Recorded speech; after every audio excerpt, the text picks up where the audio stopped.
আমরা যারা মুসলিম আছি তারা নূহ আলাইহিস সালামের সময়কালের মহাপ্লাবনের কথা সবাই বিশ্বাস করি। পবিত্র কুরআন ছাড়াও বাইবেলে এই বিশ্বাস স্পষ্ট দলিল আছে। যদিও বাইবেল আজ অনেকাংশে একটি বিকৃত কিতাব, তবুও পবিত্র কুরআনকে অস্বীকার করার কোনো কারণই নেই।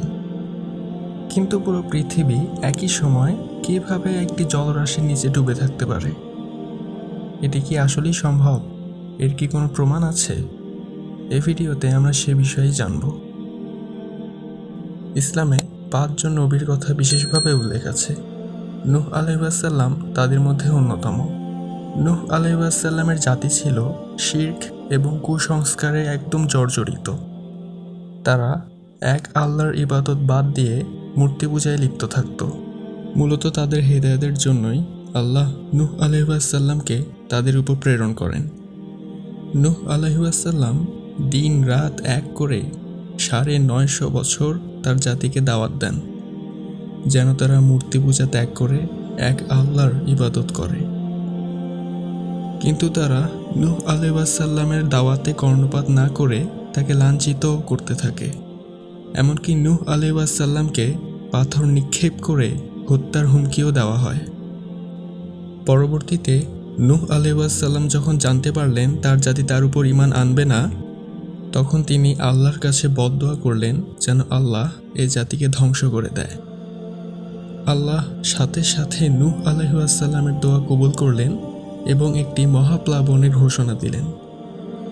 তিনি নূহ আলাইহিস সালামকে একটি নৌকা বানাতে বললেন, যেন মহাপ্লাবনের সময় নূহ আলাইহিস সালাম তার অনুসারীদের নিয়ে সুরক্ষিত থাকতে পারে। নৌকা বানানো দেখে নূহ আলাইহিস সালামের জাতি তার সাথে ঠাট্টা করতে লাগলো। তারা বলতে লাগলো, হে নূহ, এই বিশাল মরুভূমিতে তোমার নৌকা কিভাবে চলবে? কিন্তু নূহ আলাইহিস সালাম তাদের কথায় কর্ণপাত না করে আল্লাহর আদেশ পালন করতে থাকলেন। অতঃপর সেই মহাপ্লাবনের দিন চলে আসলো। আকাশ থেকে বৃষ্টিপাত শুরু হয়ে গেল। ধীরে ধীরে সবকিছু পানিতে তলিয়ে যেতে থাকলো। নূহ আলাইহিস সালাম তার অনুসারীদের নিয়ে সেই নৌকায় আরোহণ করলেন। তিনি এত কিছুর পরও তার জাতিকে উদ্দেশ্য করে দাওয়াত দিতে থাকলেন যেন তারা এক আল্লাহকে বিশ্বাস করে তার নৌকায় আরোহণ করেন। কিন্তু তারা বিশ্বাস করল না, বরং তাদের কথায় অটল থাকলো। এমনকি নূহ আলাইহিস সালামের নিজের ছেলে কেনান নূহ আলাইহিস সালামকে অস্বীকার করল এবং ধ্বংস হয়ে গেল।